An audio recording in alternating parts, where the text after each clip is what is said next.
89ல இதே மாவட்டத்தில் ஓடியில் அம்மா நின்னாங்கல்ல, அப்ப யாருக்கு வேலை செஞ்ச? எடப்பாடியில போட்டியிட்டு மக்களால் தேர்ந்தெடுக்கப்பட்டவன் நான். எப்பொழுது பார்த்தாலும் சீனியர் கட்சியை பார்க்க மாட்டார், அவரைத்தான் பார்ப்பார். இந்த கப்பல்ல ஏறினவன் பிழைச்சுக்கலாம், கப்பல்ல ஏறாதவன் நடுக்கல்லே போகலாம்.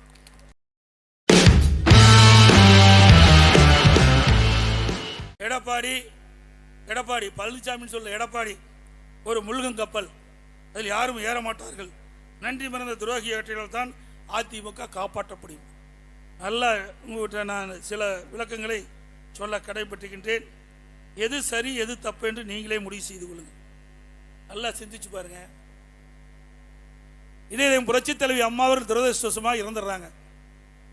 அப்பா இவருக்கு முதலமைச்சர் வாய்ப்பு ஒரு சூழ்நிலை கிடைக்கப்பெறல.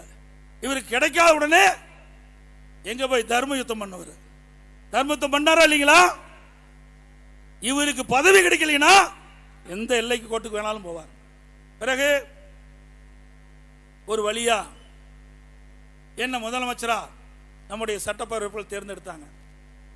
மேதகு ஆளுநர் உத்தரவுப்படி சட்டமன்றத்தில் பெரும்பான்மை நிரூபிக்க வேண்டும் என்று அந்த ஆணையின்படி சட்டப்பேரவை தலைவர் சட்டமன்றத்தை கூட்டி பெரும்பான்மை நிரூபிக்கின்ற பொழுது எதிர்த்து ஓட்டு போட்டவர். நல்லா புரிஞ்சுங்க. அண்ணா திமுக ஆட்சியை அகற்ற வேண்டும், டிஸ்மிஸ் செய்ய வேண்டும் என்று எதிர்த்து ஓட்டு போட்ட மனிதர் இந்த மனிதர். இதே புரட்சி தலைவி அம்மாவர்கள் இரவு பகல் பாராமல் கிட்டத்தட்ட அன்றைய தினம் 1.5 கோடி அனைத்து இந்திய அண்ணா திராவிட முன்னேற்ற கழக தொண்டை இரவு பகல் கண் துஞ்சாமல் ரத்தத்தை வியர்வையாக சிந்தி அங்கங்கே உழைத்து சட்டமன்றத்தை தேர்ந்தெடுக்கப்பட்டு அம்மாவை முதலமைச்சராக்கினீர்கள். அம்மாவுடைய அரசை கொண்டு வந்தீர்கள். அண்ணா திமுக ஆட்சி நடந்து கொண்டிருந்தது. அந்த ஆட்சியை வீழ்த்துவதற்கு திமுகவுக்கு துணை நின்றவர் இந்த மண்ணிலே பிறந்தவர். எண்ணி பாருங்க. நானா துரோகம் செஞ்சேன்? எதிர்த்து ஓட்டு போட்டார். இன்னைக்கும் அழிக்க முடியாத ரெக்கார்ட. அதோட கட்டளையை முடக்க வேண்டும் என்று தேர்தல் ஆணையத்துக்கு கடிதம் கொடுத்தவர். அதற்கு மேலாக இங்க இருக்கின்ற அத்தனை தொண்டனுடைய சொத்து பொன்மனச்சம்பல் புரட்சி தலைவர் எம்ஜிஆர் என்ற மாமனிதர் தலைமை கழகம் என்ற அற்புதமான கட்டடத்தை உங்களுக்கு கொடுத்துட்டு போயிருக்கார். அது என்னுடைய சொத்து இல்ல, மேலே இருக்கின்ற நிர்வாகி சொத்து, உங்களுடைய சொத்து, தொண்டனுடைய சொத்து.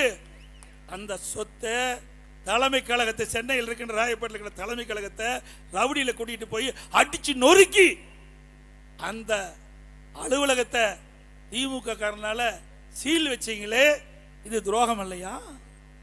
சிந்திச்சு பாருங்க. நாங்களா துரோகம் செஞ்சோம்? எவ்வளவோ கெஞ்சு பார்த்தோம், எங்களை விட்டு போகாதீங்கன்னு. நீங்களா போனீங்க. அதுக்கு நாங்க என்ன காரணம்? எங்க மேல பழி சுமத்தி பிரயோஜனம் இல்லை. கடந்த காலத்தை எண்ணி பாருங்க. எப்ப பார்த்தாலும் அம்மாவுக்கு விசுவாசங்கிறீங்க. 89ல இதே மாவட்டத்தில் ஓடியில் அம்மா நின்னாங்கல்ல, அப்ப யாருக்கு வேலை செஞ்ச? உங்களுக்கு எல்லாம் தெரியுமில்ல. நீங்க இந்த மண்ணில் பிறந்தவங்க தானே. நீங்க எல்லாம் கட்சியில் விட்டு அண்ணா திமுக ரத்தம் ஓடுதுல, அண்ணா திமுக ரத்தம் ஓடுதுல. அப்ப யாருக்கு வேலை செஞ்சார் சொல்லுங்க? யாருக்கு வேலை செஞ்சாரு? யாருக்கு வேலை செஞ்சாரு? நீங்களே சொல்லுங்க. வெண்ணிராடை நிர்மலாக்கு செஞ்சார். இவரா அம்மாவுக்கு விசுவாசம்?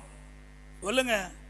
அதே அனைத்து இந்திய அண்ணா திராவிட முன்னேற்ற கழகத்தின் சார்பாக சேவல் சின்னத்தில் எடப்பாடியில போட்டியிட்டு மக்களால் தேர்ந்தெடுக்கப்பட்டவன் நான். எப்பொழுது பார்த்தாலும் சீனியர் நீங்க 2001 தான் எம்எல்ஏ, நான் 89 எம்எல்ஏ, 91 சேலம் மாவட்ட செயலாளர், 91 எம்எல்ஏ, 89 எம்எல்ஏ, 91 எம்எல்ஏ, வாரிய தலைவர்.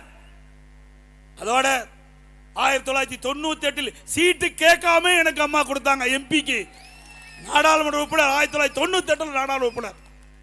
ஆக உங்களுக்கு முந்தியே 11 ஆண்டுக்கு முந்தியே வந்தேன். ஆனா உங்களுக்கு வாய்ப்பு கிடைச்சது, நாங்கள் ஏற்றுக்கொண்டோம், உங்கள் பின் நின்றோம், உங்களோடு தோளோடு தோளாக நின்று பணியாற்றினோம். ஆனால் உங்களுக்கு பதவி இல்லை என்று சொன்னால் யாரையும் ஏற்றுக்க மாட்டார். உங்களுக்கு நல்லா தெரியும், இந்த மண்ணில் இருக்கிறவங்களுக்கு என்னை விட உங்களுக்கு அதிகமா தெரியும். கட்சியை பார்க்க மாட்டார், அவரைத்தான் பார்ப்பார். எனக்கு அப்படி இல்லை. 2001 என்னுடைய தொகுதியை கூட்டணி கொடுத்தாங்க. அம்மா கூப்பிட்டு வேற தொகுதியில் நின்னுனாங்க. மாட்டோம்மா, என் தொகுதியில் நீங்க வேட்பாளர் அறிவிச்சிட்டீங்க. கூட்டணி கட்சியா இருந்தாலும் நான் உழைக்கிறேன்னு உழைச்சு அவரை வெற்றி பெற செஞ்சேன். இது கட்சிக்கு விசுவாசம்.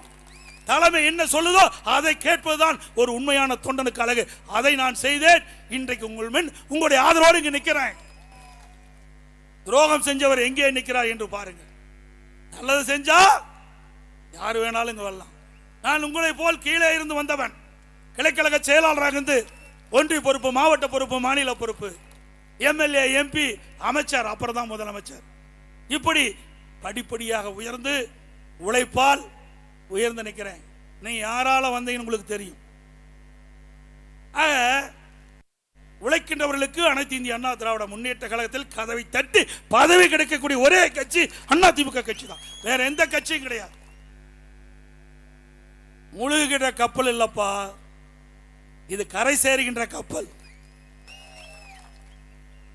இந்த கப்பல்ல ஏறினவன் பிழைச்சுக்கலாம், கப்பல்ல ஏறாதவன் நடுக்கல்லே போகலாம்.